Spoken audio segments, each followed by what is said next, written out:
to Women in Tech Sweden. For the first time, we are a fully digital event, and I heard that there is a unbelievable amount of you on our platform, and nothing could make me happier. Hi, my name is Unn Svanström, and I am your host. I work as a UX designer at Mojang, so I am also a woman in tech. I am so happy to be here today. And the theme of the day is the power of resilience. Now, resilience is one of those words which is, you kind of know what it means, but you maybe don't know what it means. So I took it upon myself to look it up so that we're all on the same page. And that word, resilience, it means the capacity to quickly recover from difficulties. It's toughness. But the word that really stuck out to me in the definition was bounce back ability. The ability to bounce back when change happens. Because change also is a challenge. And boy, has this past year been challenging. Girl has this year been challenging. And with a global pandemic comes a lot of challenge. And in this, when that happens, we need the ability to bounce back. But we don't want to bounce back to the way things were. We want to bounce into the future. We want to create that future. And we don't only have individual challenge, we also have challenges for the companies we work at. But how do companies become resilient? Well, they hire diverse teams. With diversity comes resilience. Because with a challenge, you need problem solvers. And the best solutions are always found where diversity lives. So today is about celebrating diversity, celebrating that we are all unique and we are all needed here in this industry. We are going to get inspired by some amazing women, and I cannot wait for you to meet them. Because we are rising to the challenge of change. Now, sometimes all you need to feel better is a good compilation of power women. And that is exactly what I am giving to you right now. Take a look at this. No one is too small to have an impact and change the world, so just do everything you can. We, the people, have the power to build a better future. Remember when NASA sent a woman to space for only 6 days and they gave her 100 tampons?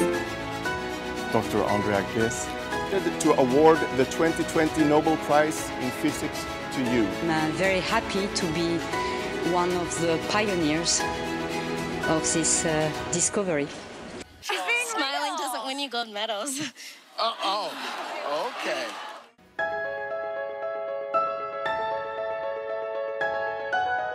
Today's program is an epic one. And first we're going to start the morning here in the main studio in Stockholm, where we are going to meet 3 amazing speakers. In the hour before lunch, we are going to have a digital mingle. And I can't wait to tell you about that, but I'll keep that for later. After lunch, we are going to have focus sessions, and that is where we have so much for you to choose from. It's like a smorgasbord of fabulous people. And at the end of the day, we're going to end the day here on the main stage with the keynote speakers, more keynote speakers. We have so many keynote speakers for you. So make sure to take the day off and hang out here as much as you can, because this day is really all about you, women in tech.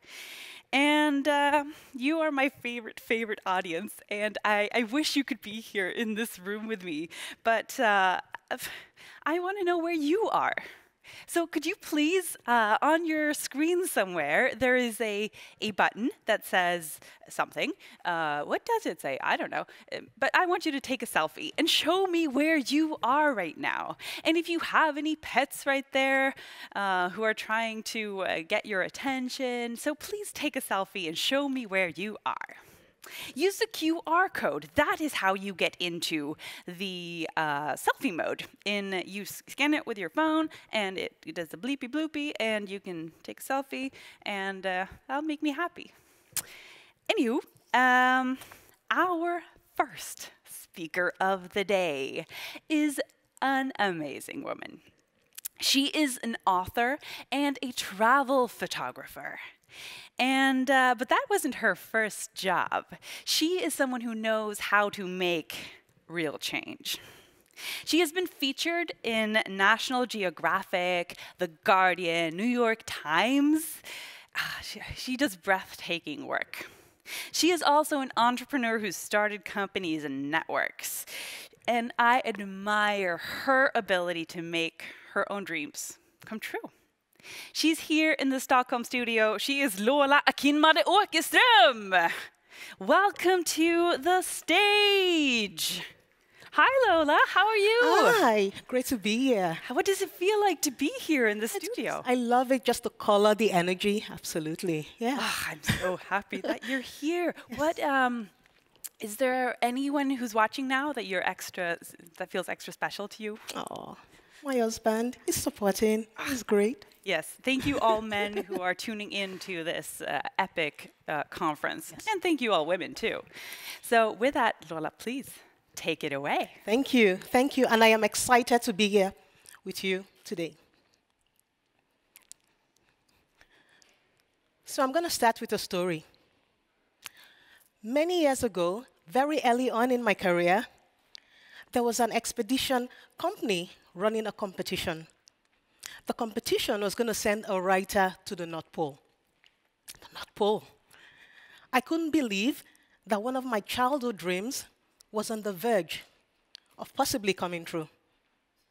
Growing up in Lagos, Nigeria, geography was my favorite class. And I remember running my fingers on latitudes and longitudes, saying that one day I will get to the North Pole. And the opportunity had presented itself in the most spectacular way. So I entered the competition because why not?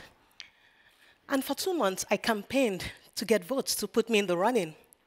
But in the end, I missed it by just 3 votes. Friends of mine admitted to me that they didn't vote because they assumed that I wanted to go somewhere warm and tropical, somewhere closer to my roots. I missed the opportunity by their votes. And then it dawned on me. As a writer of African descent, even my own friends had already put me in a box. Writing about the North Pole was supposed to be uncharted waters for me. So if my friends were putting me in a box, how much more strangers? So I want to take a quick moment to talk about the predefined boxes we create for ourselves and for others. We're all creatures of habit. We love order and organization. The unknown scares us. We'd rather create structure than make space for the unfamiliar. Even popular personality tests put us in boxes so we know which box we're supposed to fit in nicely. We force ourselves to become one-dimensional to make that crucial first impression. Because first impressions matter, right? When in fact, we are multi-dimensional beings. When I missed that opportunity, my first reaction was to ask him, why have you put me in a box? Why not me?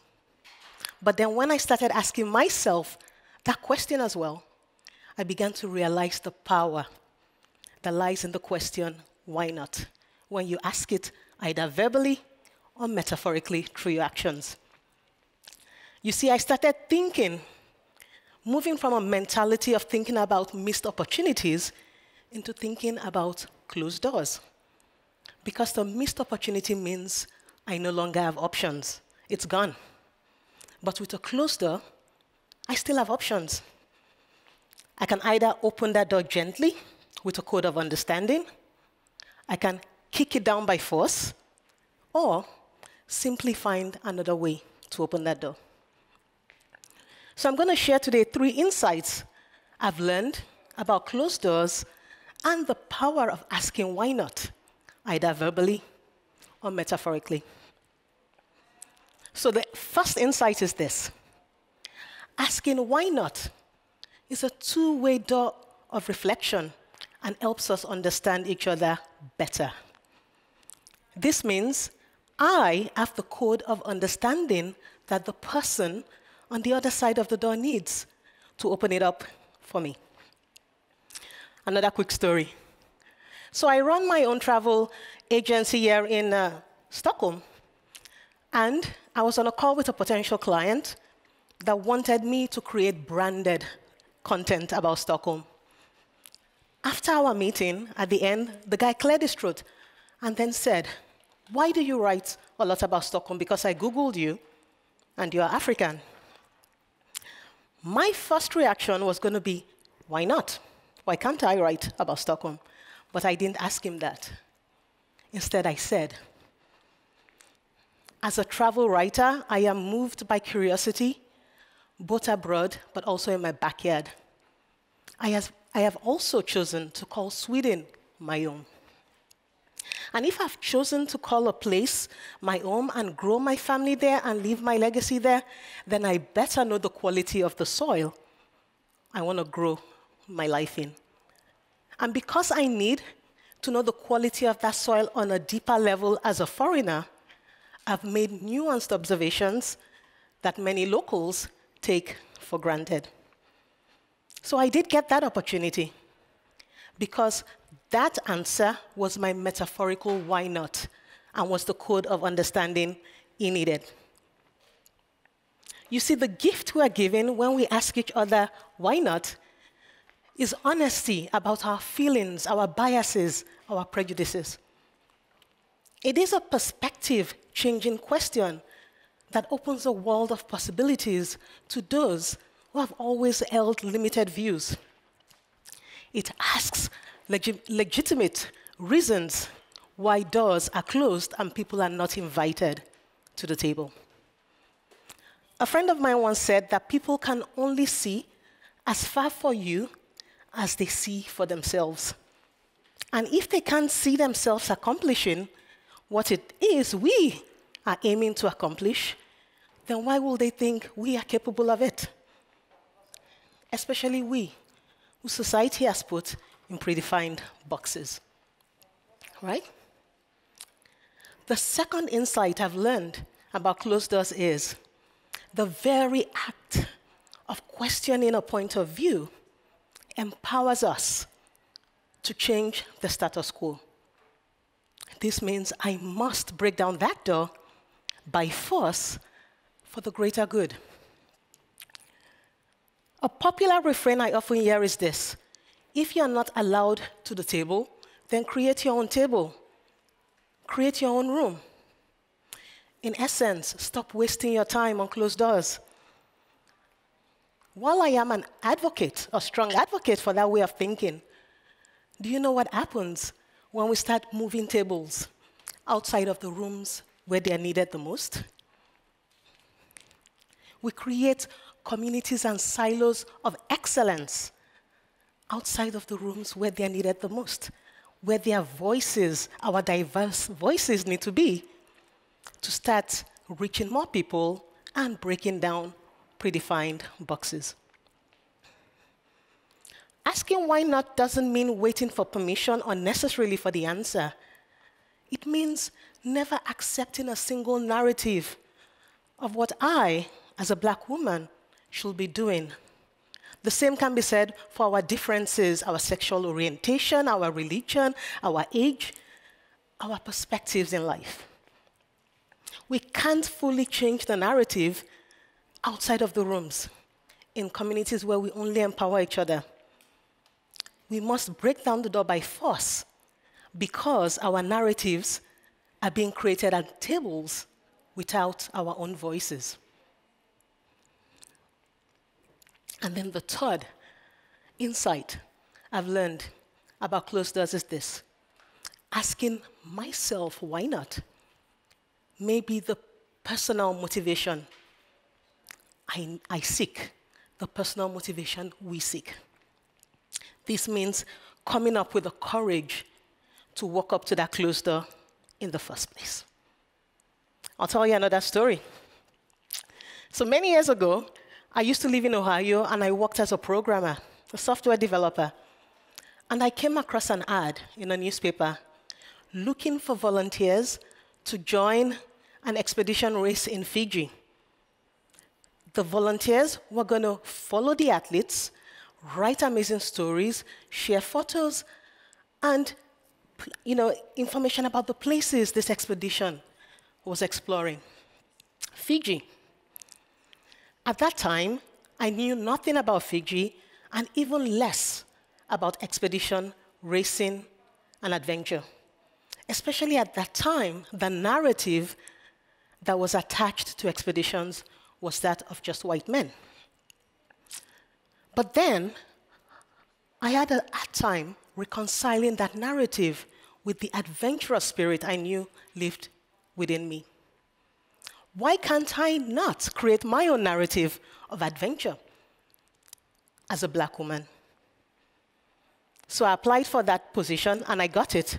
And sure enough, I was the only African black woman there.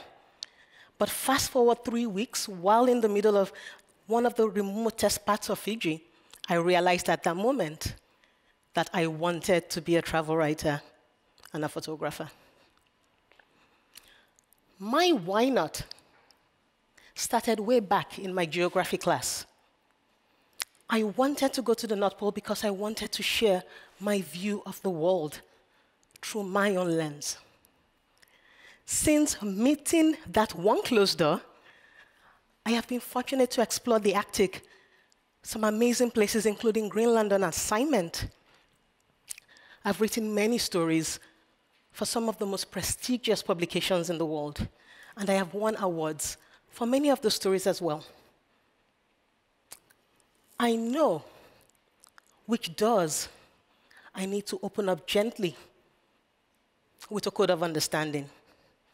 I know which doors I need to kick down by force because my narrative is being written without my own voice. And I know which doors I need to gather up the courage to walk up to because I am enough. My life is the metaphorical representation of the question, why not? So today, I implore all of us, implore every one of us, keep challenging the status quo. Keep asking, why not? Keep asking for legitimate reasons why doors are kept closed. Keep asking why our narratives are being written in rooms when we're still carving them out ourselves. Keep asking, why not?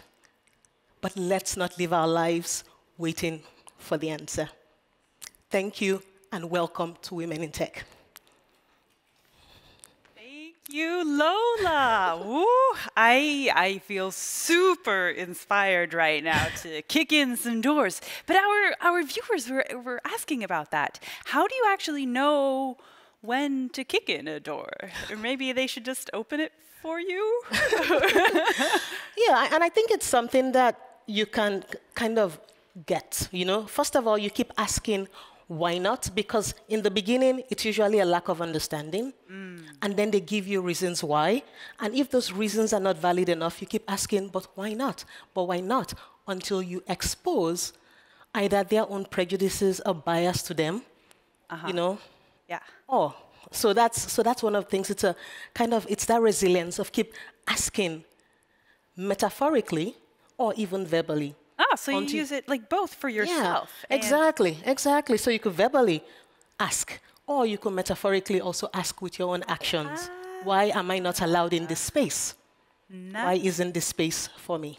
Oh, I like that. I'm going to use that as a tool to further grow. Yes. Yes. Do you have any other advice for people who might feel a little bit stuck, maybe Yes. in their job, in their home, Correct. whatever, just if they're Correct. stuck? Yes, absolutely. Well, first of all, if there is a space where you feel like you have something to contribute, that your voice is strong, then ask yourself, why am I not allowed in there? One of the things I always say is when people ask you why you want to do something, it usually comes from a low threshold they have for you. How do you mean? Yeah, meaning, well, why do you want to go to the North Pole? Why? Because remember, people can only see as far for you as they see for themselves. And the petty reason, we could ask why not is because I'm going to show you you're wrong about me, so I'm going to do it. But the deeper, more fulfilling reason is it actually pushes you to live your best life. And when you start living your life outside of predefined boxes, then you become impossible to ignore. And that's the power of why not. Oh, goosebumps. But where do you have such a clear dream for yourself, which is amazing to see. It just emanates from you. But what if people don't know exactly what their dream is? Where do you start looking for that passion? Correct. So oftentimes I always say your creative voice is usually tied to a source of pain, actually, believe it or not. So a space or a part in your past that might have been tied to pain could be the source of your creative voice. So I think of activists, championing a cause. It's because they've experienced what they're championing, right? And so for me, in my work, I focus on fighting isolation and, foster cultural connection. And that's because many years ago, I was isolated a lot. Oh. So sometimes your creative voice, your purpose, actually, you may look into the parts that are more painful to look into. That's where you might find it. Oh, that's strong. To find your superpower in your pain. Yeah. Thank you so much for being here at Women in Tech and opening the day. What a great start to our day. Lola is available. She'll be around on the platform, I hope. Yes. And if you have questions for our speakers as they talk, you should definitely go and ask the question. There is a button for that in the interface, actually. Thank you. Thank you so much for having me. And you know what? You're here! Wow! Oh, I see a corgi. This is amazing. Thank you so much for sending in all of these selfies. Oh, I see people are watching together. I see babies. I see filters and bunny ears. Wow. It feels really great to have you here in the studio with me. Oh. We have actually more company here in the studio.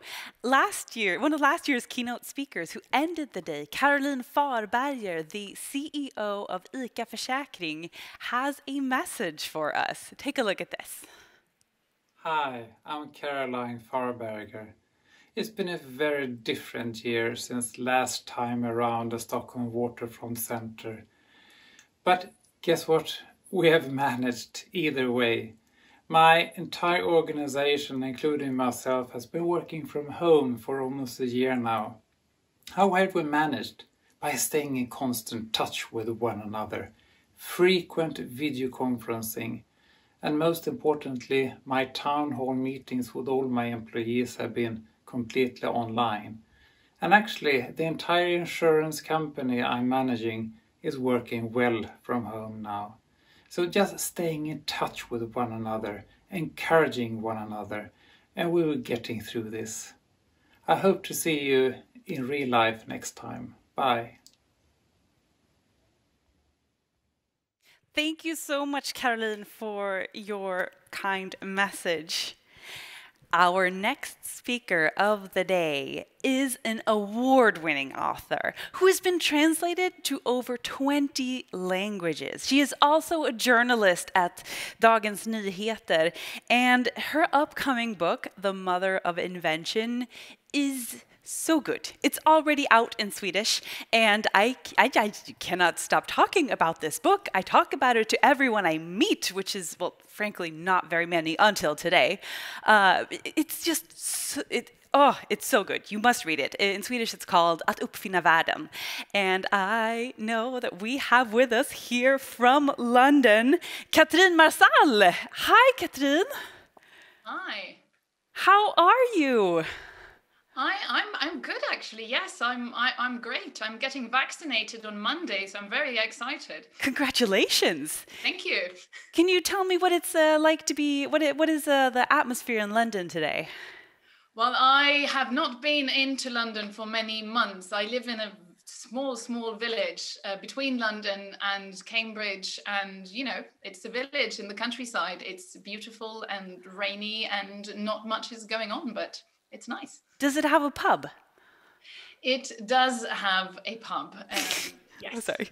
Well, it's very close though. Yeah, it's just very unfortunate. Pubs are the bestest thing about English, visiting England. But so congratulations on your book. Thank you. I cannot wait to hear more about it. And with that, Katrin, the floor is yours. Well, the virtual floor. Well, your floor is yours. Take it away, Katrin. Yes, so my floor is mine.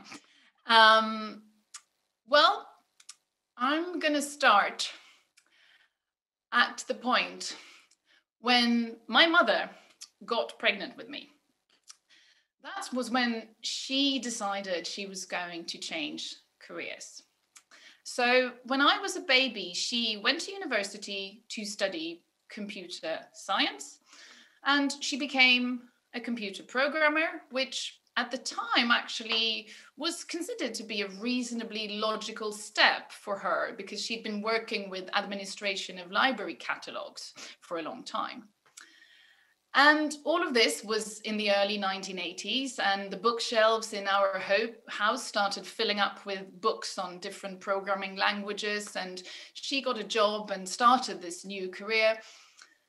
And as a child, I remember her managers and colleagues, you know, coming to our house, as you know, managers and colleagues often do.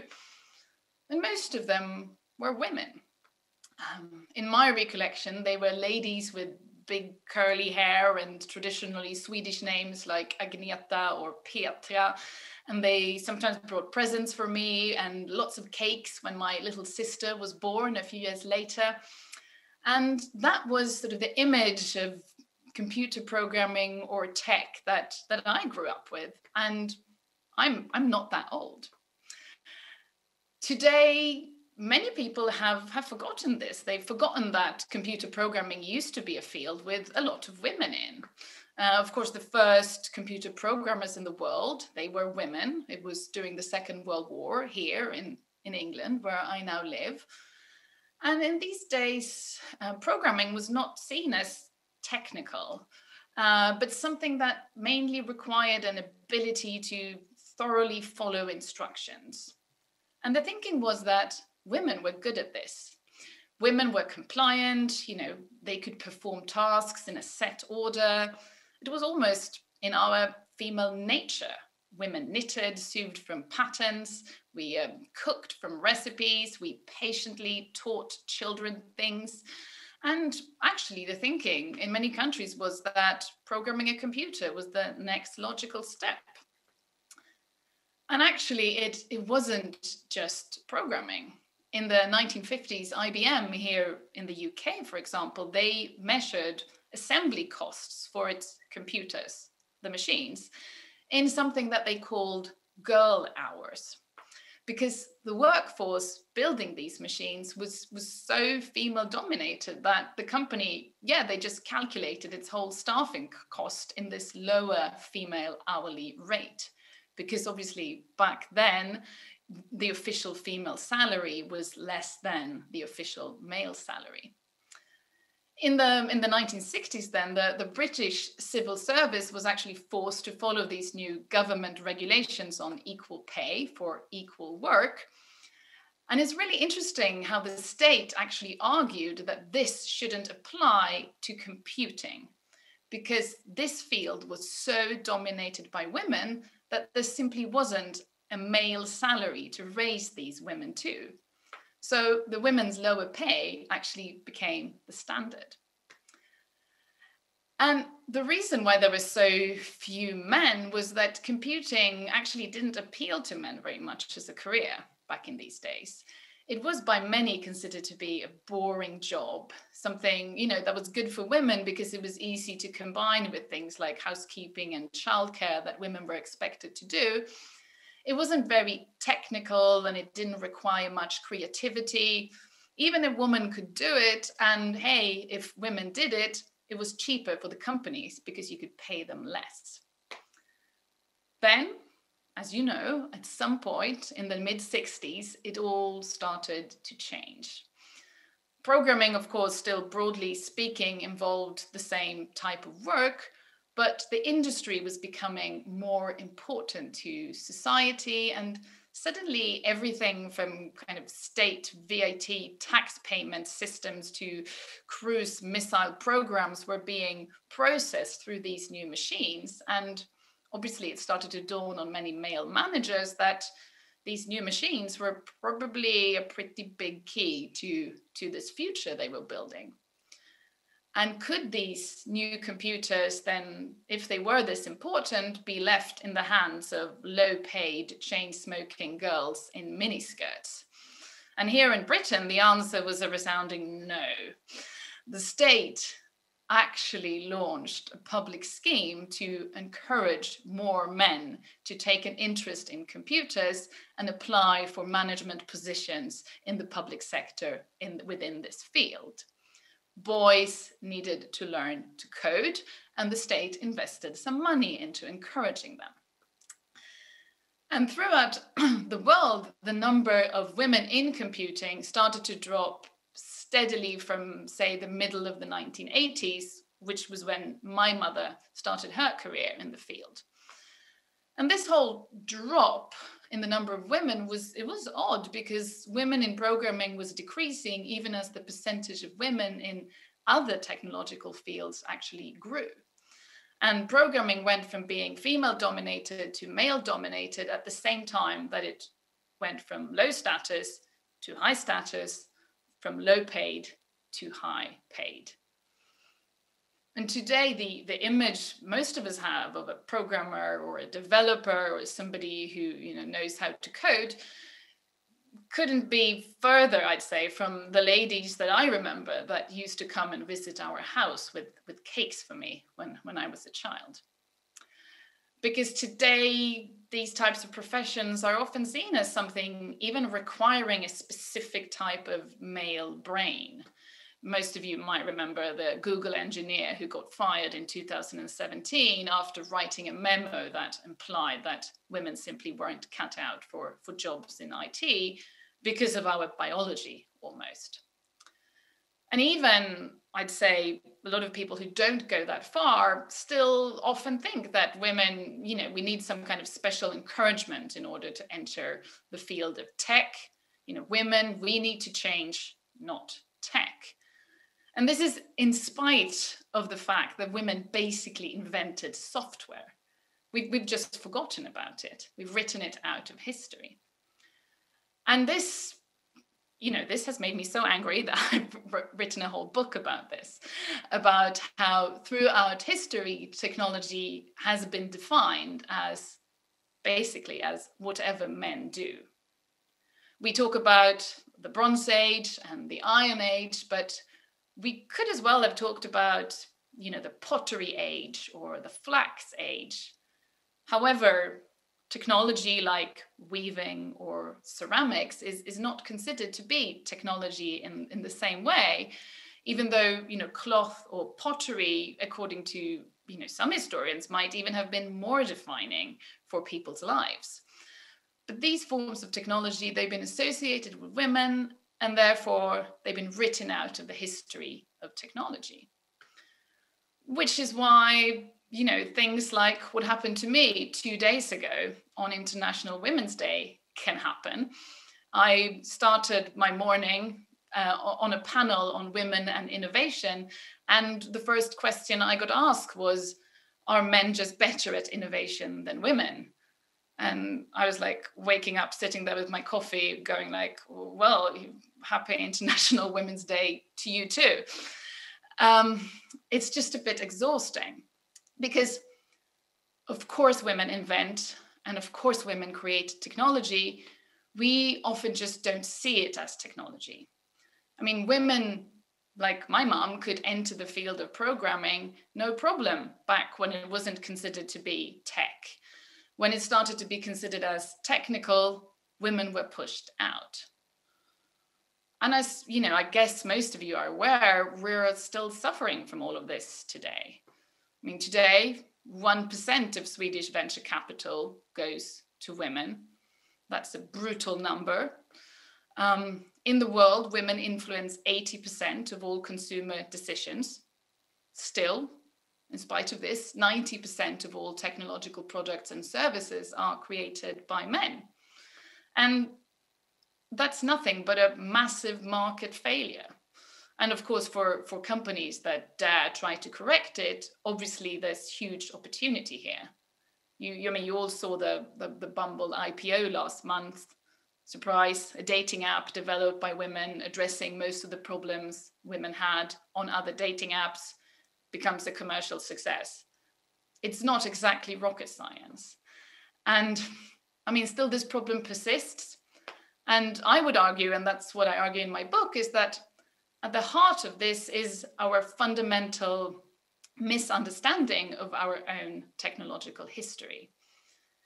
We tend to think about the early history of technology as kind of this story of humanity still walking around on all fours, being hairy and ape-like. And then one day we get up on 2 legs, we find some kind of big stick on the ground, and we start using it as a club, or maybe we sharpen it into a spear. This is anyway the first tool, the first form of technology. And according to this narrative, then, you know, our drive to create technology, to innovate and to build tools is explicitly linked to our will to conquer and dominate the world around us, right? That's how it started in this narrative. And that's still the story, I'd argue. You'd probably all been to this type of startup conferences, and you know how they talk about technology and innovation. It's all about disrupt, crush, own it, move fast, break things. And then, you know, we're surprised when technology does just that, break things, sometimes very valuable things like democracy. And we have a financial system that has been pouring resources into these businesses, you know, in the last 2 decades, promising to disrupt, crush, dominate. And where were the innovations promising something else, promising to repair, to tend, to cooperate? Well, they couldn't get funding. And the thing is, we've got this whole history of technology wrong. Why? Because we've excluded women from it. We don't know what the first tool was. We just assume it was the spear or some other form of hunting weapon invented by a man. We don't know. It might just as well been, and even perhaps more likely, something like the digging stick, which was a sharpened stick that we used to find edible roots in the ground with. And the digging stick was probably invented by a woman, which is partly why it's not part of the conventional technological narrative, along with so many other things invented by women. And just think of it. I mean, think of the consequences of writing women back into this story. If our idea about how technology started wasn't about a man one day picking up a stick and creating a spear, but say it was a woman picking up a stick and sharpening it into a digging stick, to sort of dig things out of the ground with, then the whole narrative actually about what drives us as humans to invent, to create technology and build tools would change like that. Our will to innovate, it wouldn't be tied to our will to dominate and conquer in the way that we perceive it to be right now. And this is why, I mean, this is the whole reason why I am so passionate about writing women back into this story of technology. Because when we do, the whole meaning of it changes, and it changes in a way when suddenly there is just so much more hope. And that's why I want to, help to do this. Thank you so much, Katrin. Well, I feel so empowered by what you just said. How did this book start for you, The Mother of Invention? Well, I guess some key is growing up with my mom being a programmer and seeing that profession change and being defined as something else. Obviously, I guess that has shaped me, but it's also just, being a financial journalist and looking at the gender pay gap and seeing how, one of the defining features of, why some parts of the economy become male dominated and others female dominated, and the female dominated ones become sort of less well paid, has to do with sort of what tasks are defined as technical and what tasks are not defined as technical. And that, coming from economics, I think that was what sort of got me thinking about this. Yeah, thank you for giving me those empowering new metaphors, because the dominate and the crush, it doesn't resonate with me. It doesn't empower me to make change. I have a question for you. I've been having a dinner argument with my father. I love my dad, but he says that women are taking over. Women go to have more university points, and women are coming into every industry. And how would you counter my dad's "women are taking over" with argument? I mean, women are making progress. That's great. But I think it's always, the fact is always that when women make, a little bit of progress, people get really worried and they like, this is the end of men. And you're just like, no, it's just more women in education than men. It's not the end of men. I'm sorry. So people kind of overreact. And if you look at it from an economic perspective, which is, that's where my writing is based. I mean, men still own 80% of the planet. You can tell your dad. Damn it. You can tell him that, 99% of Swedish venture capital goes to men. You can say that, world trade is still dominated by men. 99% of procurement contracts are won by male business owners. I mean, it's, we're making progress, but it's still slow, and it's too slow, I think. I totally agree. I have so many questions to ask you. Could you just quickly tell me about whales? Whales? Yes, about the whaling industry and what that has to do with capital. The country. No, not the country. Oh, yes. Oh, you're talking about whaling. Yes, the whaling industry, which, according to some economic historian, is actually where venture capital began.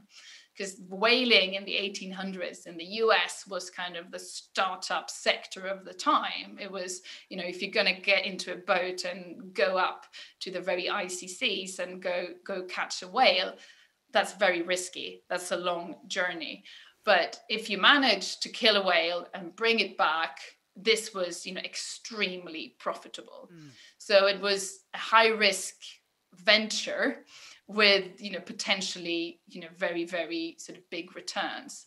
And this idea that you could, as venture capitalists could sort of pool money from several investors in order to fund more of these whaling ships was actually, many people argue, the beginning of venture capital in the way, it still works today. And what I argue in the book is that sort of the incentives that are built into this structure that's still sort of a standard in the industry is, you know, it might have been fine for whaling. I don't know, I don't go into that, but it's not fine for women today because that incentive structure where the investor, you know, should sort of make a couple of very, very big investments thinking that, you know, 9 of these are gonna, you know, go bust completely. And one of them is going to become a unicorn. That's firstly not just how women tend to invest. And it also doesn't fit the kind of companies that most women want to build and are building. And because venture capital has become so dominant in the last 15 years especially, and it has such a, you know, pathetic track record when it comes to gender equality, this is a big problem. Oh yeah. This is what I love about your writing. It gives me stories to talk about these topics that are really big and sometimes feel intangible. So thank you so much for your really powerful work. And I hope everyone buys your book immediately. Buy it for everyone you know out there. Thank you so much, Katrin. Thank you. Thank you so much for having me. I'll see you in a little bit. So now that we've spoken to Katrin, I want to remind you that you can ask questions, and you can actually, we will be handing out a few books. This book, Girl Decoded by Rana El Kayoubi, who is one of our afternoon speakers. And you should definitely post more questions to our amazing speakers. Now, we have another video message from a previous speaker from last year. Here is Bethlehem Desi. Take a look. Hey, Women in Tech. Bethlehem here from Addis Ababa, Ethiopia. I understand the theme of this year is the power of resilience. Through this difficult time, I have understood the value of self-care. It has been almost a year since myself and my team have been working from home because of the pandemic. And I have understood the importance of cooking yourself a good meal, taking a walk, checking up on yourself mentally. And I think being resilient also means taking care of yourself. Thank you very much, and I hope you're having a good event. Thank you, Bethlehem. Thank you, Bethlehem. We are moving on. Our next speaker, when she founded her company, she had one of those experiences that Katrin mentioned. She felt what it was like that only 1% of venture capital goes to women. And I don't even know how small that percentage is that goes to women of color who are pregnant. So yeah, wasn't the best experience, probably. So she decided that she, being a doer, she was going to do something about that. And now she is a venture capitalist. So she gets to distribute the money to founders of startups. And she's just going to be the change that she wants to see in the world. And I can't wait to hear more about her story. Here is Nora Baby. Nora, welcome to the studio. Thank you so much. Wow, you look amazing. Thank you so much. Well, this is thanks to Salam, so a shout out to her. What is it like to be here in the Women in Tech studio? Well, besides the great honor of being here, it is unbelievable because I actually kid around with my family and friends that I finally made it from the cheap seats to the keynote stage. Which is what I love about that all of our tickets are free. So everyone is in the cheap seats and you can be a keynote speaker next year. But no, super welcome. I'm so happy you're here and I really want to hear more about what you do. So Nora, take it away. Thank you so much, Un. Hi, everyone. It is such a pleasure to be here. Like Un mentioned, it was quite an amazing journey, I hearing someone else explain what I've been up to. To take it back and give you some background information, I am one of those who is raised in the Nordics but not born. I have an idea of what representation really means, and with that, diversity inclusion. And for the work that I've been doing for the last couple of years, it has had everything to do with representation and everything to do with the lack of. Now, the theme of this event is power of resilience. Now, if women doesn't have that in their DNA, then I don't know who, and especially women in tech, then I really don't know who.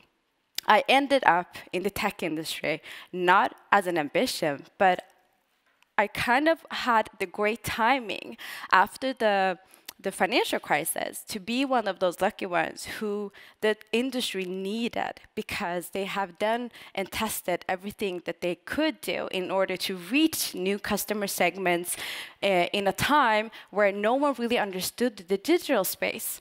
But for someone like me, who was raised in the Nordics, never really understanding the lack of access until I was old enough to compare myself in my 20s with my friends, I realized that these schools and these educational places, in a world where education was free and accessible, I have never heard of them. But what I had was the access to internet and information. And I truly believe that it's not access to information that's where the power lies. It's what you do with the information. Now, I was fortunate enough to study and understand the whole digital space. With that, I got the opportunity to work in an industry that was called the IT and telecom industry before it became the sexy tech industry. Now, there's a saying that says, what happens in Vegas stays on YouTube. And that was kind of what happened to me. I was fortunate enough to support the many companies from the IT and telecom industry with their branding and their business strategy. With that, I was fortunate enough to have the opportunity to place those strategies at an event called the CES, which many of you probably know is one of the world's biggest consumer electronic fairs, but also that's where innovation announces, launches, being presented as innovation. With that being said, I saw for many years how there were very few who was validated enough to build these type of technical advancements, innovation. And during my years there, I realized that the more women who were entering these spaces, none of them had my perspectives, because the women that was being represented in these spaces were from the same socioeconomic background, from the same neighborhoods, networks, schools. So I kind of realized that we're actually moving in the world of diversity. It was kind of something that I call white diversity. And I was also one of the few who really understood that when it comes to diversity and inclusion, it is nothing nice to have, but a need to have to reach those financial returns, but because it's one of the DNAs and not an add-on for the sake of it. So I worked with strategies that had diversity inclusion as part of its core element.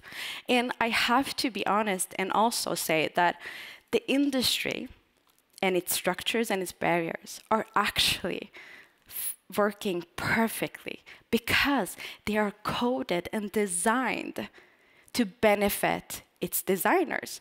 So in reality, it's the perfect design. So what we need to do to make sure that we have more type of founders, more innovation products and services that are catering for the experiences that so many of us in our society experiencing, we need to leverage who is getting funded. But before I realized that, I decided to do something. So being part of the world's most equal region, I decided to start a startup called Unitech. It became an ed tech with its mission to accelerate inclusion in the tech industry. I'm more of a doer because I kind of got tired of working with boardrooms, management teams, and explaining all of the benefits with diverse teams when it comes to pace of innovation, return, financial return, right? Because that's what everyone wants at the end of the day. In my journey as an entrepreneur, I had such attraction that in the startup ecosystem, we like to call proof of traction, right? It's a market fit And I did what many entrepreneurs does here in the ecosystem. I decided to raise capital because I knew that I could scale my company and cater to so many more, because what I thought within EdTech is that we are actually becoming more technical, and therefore we need to make technical skills accessible, because the money isn't people getting educated. The money is what happens in our society, where we all benefit from knowing these technical skills and advancing, whether that be on a personal level or from an industry level. With that being said, I have to admit, it was quite an interesting data point. I was refugee and immigrant background. I was a female founder. I was also pregnant with my third. And being non-technical in the world of STEM, wanting to build a tech company. So you can imagine all of the questions that I got. But here was the problem. None of the questions had anything to do with my business model or my strategy. They were so focused on how someone like me could have the same confidence as a tech bro, is the word that I got, to be standing there thinking that she could actually build a global company that would reach this many people in education. I realized in my conversation that if this is the way for me, now I was someone with warm introductions. I was someone who was trusted enough to build and strategize for many of the biggest companies, but never validated enough as an entrepreneur. Then how is that for other people that I represent? So I decided to look into how things are working. And I realized when reaching out to the US as part of the strategy, because I was like, if no one is getting it, then I'll rather try to find someone and identify who that investor then could be. And the difference of the investors I met internationally compared to the Nordics was night and day. They asked me more about the potential than the risk. They appreciate the confidence that I did have than being afraid of the confidence that I did have. And right about now, Black Lives Matter happened. And when Black Lives Matter happened, I realized that the change that I wanted to see meant nothing, because I don't believe that change needs to take time. Look what technology has done for our society. So with that being said, I met this amazing force of nature from Denmark that was actually focusing on what we were calling underrepresented founders.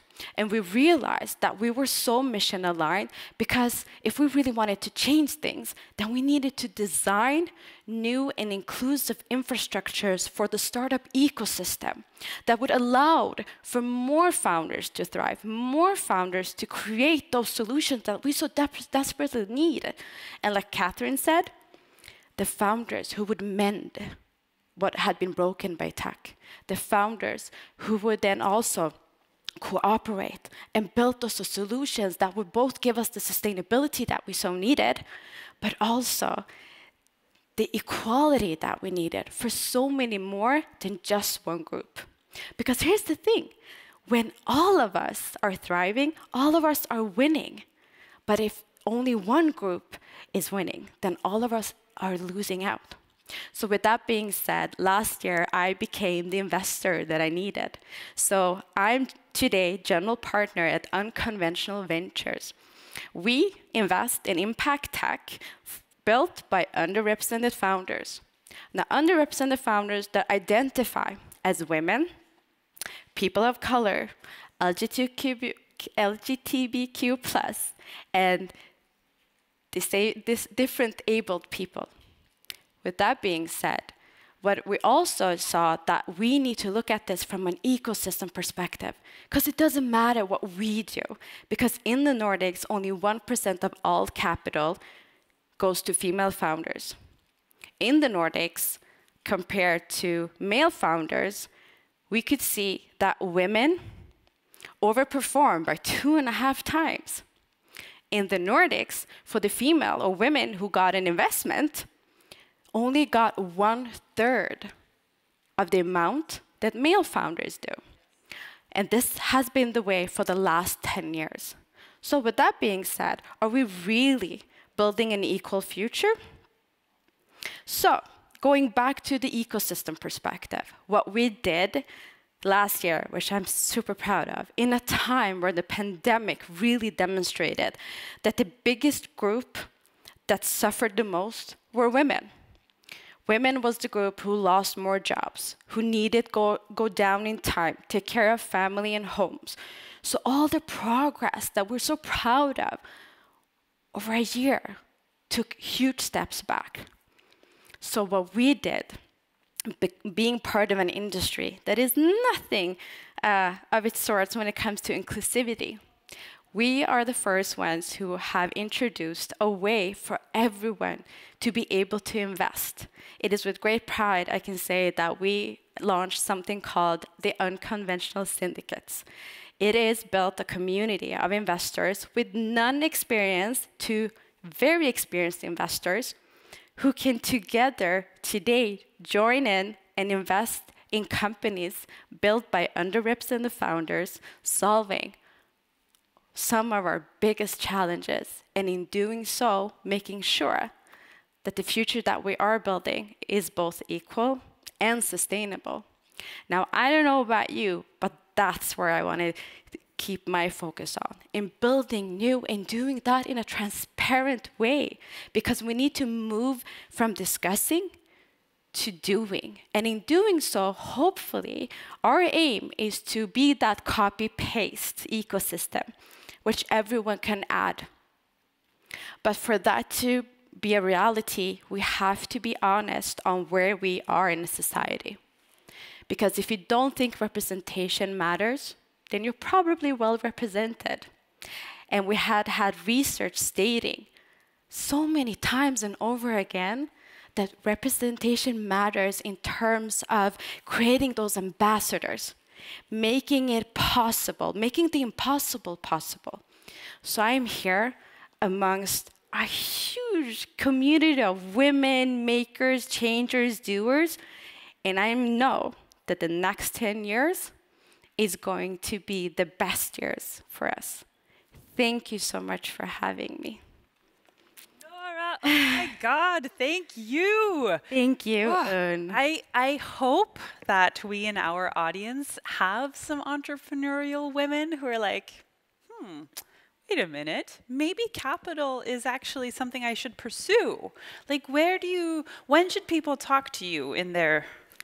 Anytime they want, please reach out. We're available because we truly believe that it has to start at early stages.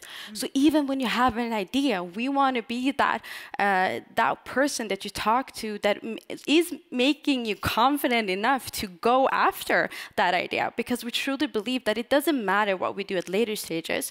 We need to focus on early stages. And early stages starts with an idea. What counts as early stage? Well, it depends. I mean, we're one of the few, I think, that have actually invested in companies that is just about to build their MVP. So I think what we're really looking for is better to focus on if there's a founder fit, problem fit. Oh, what does that mean? So that means basically that we truly believe that the best founders are the ones who have the experience from the problem that they're solving. More seeing that from a user experience than having that maybe more of an industry expert coming from a helicopter perspective, right? I the have macro made perspective. A spreadsheet. It is very good business. Exactly, say no more, right? And I think what is really important for us is that because there's a lot of confusion about, well, what is impact tech? And we're not an impact fund, but I think it's important to have the understanding that underrepresented founders have impact at its core because it's part of the DNA, because they're solving 10 out of 10 times a problem that they themselves have faced or their community. Now, who's better at solving and being creative with the solutions, if not them? No, it's the community. I'm looking at you. We're audience. There you are. I'm looking at you, audience. I need you to become super good startup founders, or like just be an average startup founder, and you'll be excellent. So thank you. I have many more questions for you, but we are doing a Q&A in just a bit. So thank you, Thank you so much. Get the best seat in the comfy couch over there, and I'll be right with you. I have so many emotions right now. I don't know what you at home are feeling, but I want to find out. Could you please go to the interact button in the, I think it's here or here. I don't know where it is. There you will find a little poll, and I want to know what you are feeling right now. So what are you feeling right now? I don't know, but maybe soon I will. Okay, so I can tell you what I'm feeling. I'm angry, I'm excited, but I'm also very hopeful. Like, anger is not a feeling I often have, but this, like, when I understand inequality, like today, you aren't as angry as I am. Like, I'm that mind-blown person, but you are also happy. Happy emoji is getting a lot of, puke emoji is no one. Power emoji, we have 26 power emojis. We have one glad skit, as we would say in Swedish, which means a happy poop. Party emojis also going strong, but I'm seeing a lot of empowerment, which makes me really, really happy. Thank you. Keep telling us what you are feeling. We are now about to go to our panel, right? Yes? So welcome to the stage. Our two speakers have here on the physical stage. Lola, please come join us with a microphone, preferably. Can we have a microphone for Lola, please? Hi, Nora. I think we have Katrin is with us maybe soon. Hi, Katrin. Can you hear us all right? I can hear you very well, yes. Perfect.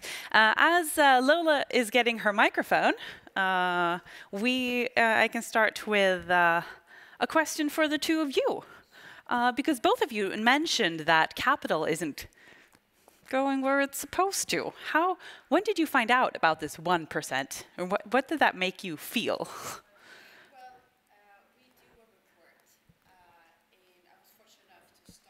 Where we were just about to start. There we go. Now there we go. Hi. Yeah. So we do a report each year where we really dig into the data. And I think what is important with that was really understanding and moving away from, well, that's my experience, or having people telling me, yeah, but that's your experience, but that's not how we do things. So digging into the data, I could clearly see that for the last 10 years, at least in the Nordics, we moved around 1 to 5% at tops for female founders. What? 5%. What does that 1% number do for you, Katrin? Well, it makes me feel how important it is to use it correctly, because I think often that number is used to sort of show why women need to change, pitch better or be more aggressive or whatever, start different types of businesses. And it shouldn't be used like that. It should be used to show why sort of the financial system needs to change. Because, I mean, the role of the financial system is to allocate capital to where it's best used in the economy. And this is clearly a sign that something is not working here. Lola, please join us on stage. Sorry about the technical issues. Thank you, Katrin. Hi, you are also an entrepreneur. Did you ever search for venture capital, or have you had experience with that? Yes, and it's been a challenge as well. Less than 1% on us, and so it's just last year I launched a new startup, called Local Purse, and we're looking for the right, venture company to work with. So. Yeah, I love. My feeling right now is that we need to change systems rather than the founders. It's like not pitch better. It's we change the system. And when does the revolution start? We already started a revolution, so you're more than welcome to join us. But that's kind of what we're doing. We're focused on changing the system, and not not women or other people of color, because we need to be also honest with that data. That if 1% goes to women, then it's 99.9% white women. And that's also part of the problem for someone like me in Lola. So with that being said, what we really are focusing on, like I said, create those transparent different teachings, right? That we can move away from, well, women need to pitch better, or women are not scalable enough, or my favorite, women is not as risk advert as men are. And I'm like, if you have an entire industry and structure working against you, and you still believe that you can build a company, now how's that for a risk taker? Oh, gee, yeah, no, it's... Women know what they're doing, apparently. So, going back to the theme, resilience, what does that mean to you? Katrin, we can start with you. Oh gosh, resilience. I think it's a lot about, being able to adapt and being flexible and being strong in that way. I mean, that's a cliche, of course, that it's like the soft things that can move with the flow are actually stronger than very hard and rigid things. And so I tend to think about resilience like that a lot, and mainly because I'm obsessed in my writing about sort of these distinctions we make between soft and hard and male and female and all of that, and how it holds us back. Well, for me, I think resilience is the DNA of my persistent keep going, being a doer. And I think what is really important, and I think maybe that's part also being a mother, because I think what I came in terms with is I will never want to share any experience with my children when it comes to racism, when it comes to sexism, when it comes to lack of opportunity. And as a mother, I need to be resilient for them. So that's kind of part of why I keep going as well. So I would say that's a really power shift change maker, becoming a mother, for those that are. But at the same time, I think in that resilience, of course, it's not, I don't want to sell the whole, superwoman, because no, we break, we cry, we do all of that. But I think what we do in between is that we catch our breath and keep going. Oh, that resonates really strongly with me, being someone who has struggled a lot with mental health and depression. It's not that happens to me, it's that I can come back from it. That's resilience to me, and I love that for sure. You mentioned that. Yes. No, absolutely, and I really relate to that. I think for me, resilience is also being kind to yourself and trusting your own voice, even if the world wants to make your voice something else, right? So trusting your own voice, being kind to yourself, and then going back to the source of your inspiration. I always say resilience is kind of like putting a pot on the stove. The water burns down, but you need to keep taking it to the tap to refill. And that tap is your source of inspiration. That's what keeps you going as well. I also like the metaphor of breathing. It's like if I only breathe out, I will die. I need to recharge. I need to breathe in. Find that. Yes. Go to the source of my creativity again. All of you are very entrepreneurial and driven women, starting companies, writing books. I mean, you have a full-time job, Katrin, but you still write books. And so what is the most fun part about realizing something that was just in your head and putting it out into the world? Sorry, the small questions here. It is a great question. It's the minute I realized that I wasn't going to let anybody create a box for me, and that I could only create my own ceiling, that was when I felt release, freedom, right? To really push myself, to be as creative as I want to be, to use my voice in the way I want to use it. When I realized I wasn't going to let society predefine what I was supposed to be doing. And I think that release was what allowed me to really tap into my true voice. I think for me, it has been many things. And of course, I think going back to be a mother is because I have 3 kids. So I think in that, I need to be also very aware of my limitations of what I can do to keep my mental health, right? And be the best mother I can be during the circumstances. But I think with that being said, I think the core thing of it all, and touching a little bit about Lola said, is that if I don't believe in myself, why should anyone else? And if no one else is going to believe in me, then I'll believe in myself. Be your own champion in that way. I love that. I think it's such a key thing for most humans, is to, you know, express yourselves creatively. It's such a fundamental need. I mean, we're talking about mental health and all of these things. I think being prevented from doing that by, you know, structures, institutions, you know, an economy, society, is something that's, you know, incredibly damaging. And it's just so sad with, you know, how many people are sort of forced to, you know, die with the music still within them. And, you know, and that's why sort of this breaking down of barriers is so important. It's, you know, we want a planet where we can all sort of express the full extent of our human creativity and human potential. And, you know, that's a lot of what the world and life is about, I think. Do you have any tricks for our viewers on how to get help with doing the thing you want to do? Like, do you have allies, or how do you do it? Me? Yeah.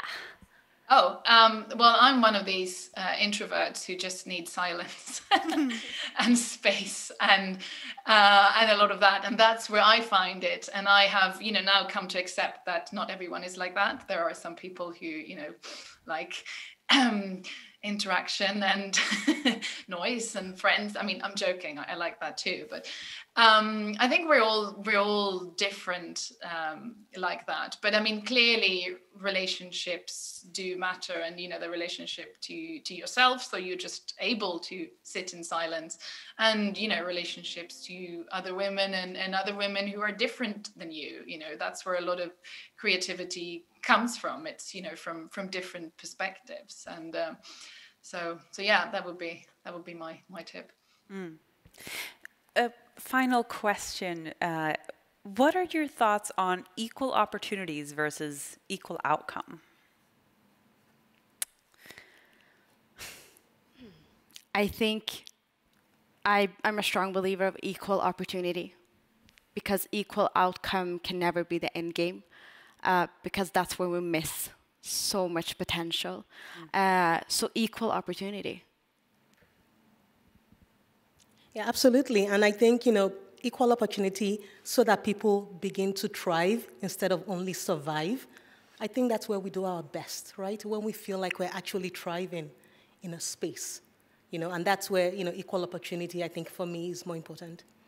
Thank you all so much for creating a really fun room where I feel like I'm thriving. I'm like, your energy is amazing. And if you have more questions for our first, these are only the first 3 speakers of the day. You should definitely go to our online tool where you can ask more questions and win a book. Now, we are about to go to our networking session, which is a lot more interesting than a normal network session where you have your cup of coffee and you hide in corners. No, today's networking session is a digital networking session.